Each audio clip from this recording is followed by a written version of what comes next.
Hello everybody and welcome back to the Fortress of Solitude. Today we're going to be checking out Suicide Squad Dream Team Issue 1 by Nicole Maines and Eddie Barrows. Dreamer joins the Suicide Squad as Amanda Waller recruits the hero, forcibly of course, to lead her new iteration of the team, featuring such superstar AAA characters like Clock King, Deadeye and Black Alice. Nicole Maines, who played Dreamer in the Supergirl TV series, has a lot of fun with the setup, which is most of this issue, as Waller tells Dreamer that her and her team will be infiltrating Gamorra, the island nation that Tom Taylor created for his Son of Kal-El series. Also, they can stop some insurgents who are taking over the nation's advanced weaponry in the wake of President Bendix being usurped from his throne. Like all Suicide Squad stories, Waller has ulterior motives, and it's pretty obvious that she wants this as just a puppet nation filled with dangerous weapons she can call on for her upcoming war with the superheroes, something we've been seeing in Beast World and now the upcoming Absolute Power, which looks like where it's going to be happening. While the book has a pretty decent flow, the first 6 or 7 pages get really bogged down thanks to a real long conversation between Dreamer and Waller. As I said before, the book is mostly set up, and once it finds its rhythm, it's great, but this conversation is one of those situations where more words were used than needed, especially since the entire conversation really just boils down to Waller is not a good person and will do things that other people can't to win the day. If you're reading a Suicide Squad book, you probably always know, and it does always feel like every new Suicide Squad book does this, just to kind of reiterate, hey, Waller is not the good guy, she's using villains to do her dirty work, and it gets a little bit tiresome after a while. I can understand why it's there, but you don't really need to keep doing it.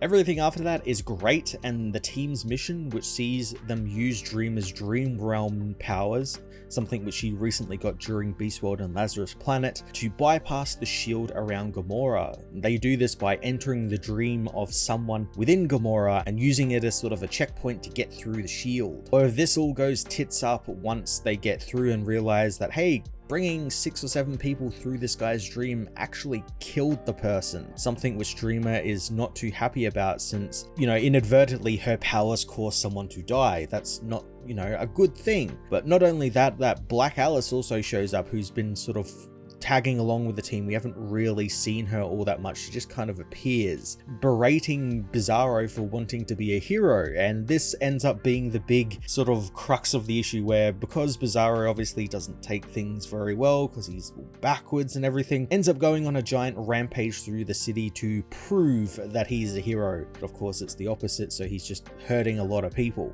While the rest of the team try and sort out their mission, Harley and Dreamer get to have a little bit of a moment here, as Dreamer believes that she is just going along with Waller in order to save lives and bring justice to people, but Harley, a seasoned Suicide Squad member, basically tells her that that can't happen with Waller's finger on the trigger, so she has to just kind of make do. And of course that's horrible advice coming from someone like Harley Quinn, of all people, but it's used in a way to get a little bit deeper into Dreamer's backstory with her mother and why she became a hero in the first place, and how Waller has a target painted on her refuge for the alien people, and if she doesn't do this mission, they're gonna get destroyed, even though it's basically hinted at that Waller's probably gonna do that anyway because it's Amanda Waller. Of course she's going to do that. This stuff is great for new readers, especially who might not know who Dreamer is, which might end up being quite a lot of people, since while the character has existed for a while, she's not really appeared in all that much, and I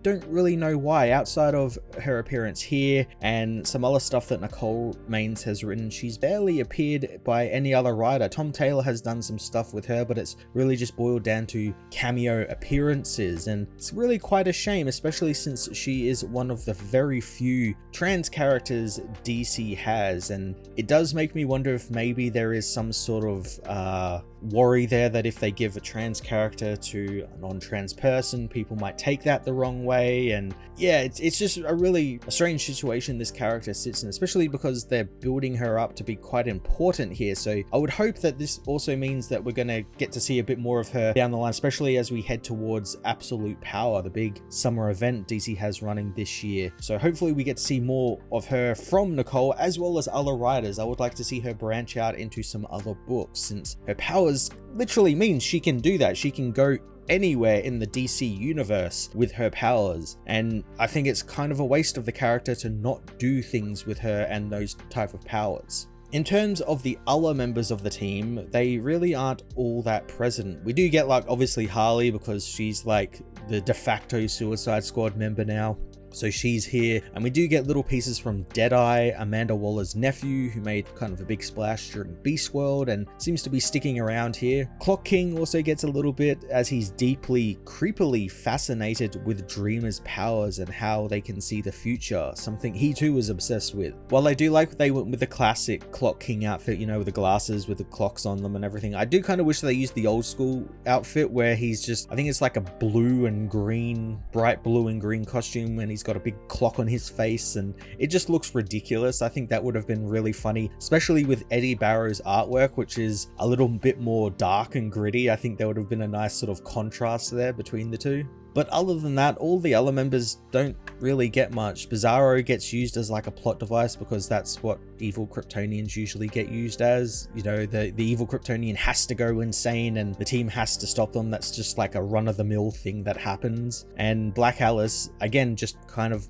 appears in one panel, and I don't know whether that was a mistake or whether that's part of her powers. I'm not really too familiar with Black Alice. It was just kind of weird that she just suddenly appeared and started goading the team. So far, Dream Team is off to a pretty good start. The issue is packed with a lot of setup and explaining the premise, sometimes to the point where it really bogs down the flow, but once the team get on their mission, it's great. More time with the other team members, which are really great, and a weird lot for the Suicide Squad. Is a very interesting team this time around. Would have been good, and I'm hoping that now with the setup out of the way, we can get more with the teams, specifically characters like Clock King and Black Alice, and we can also get into some really good Suicide Squad action as they try and stop Bizarro and save the world from Gamorra and their deadly weapons. I'm going to give this issue a 7.5 out of 10.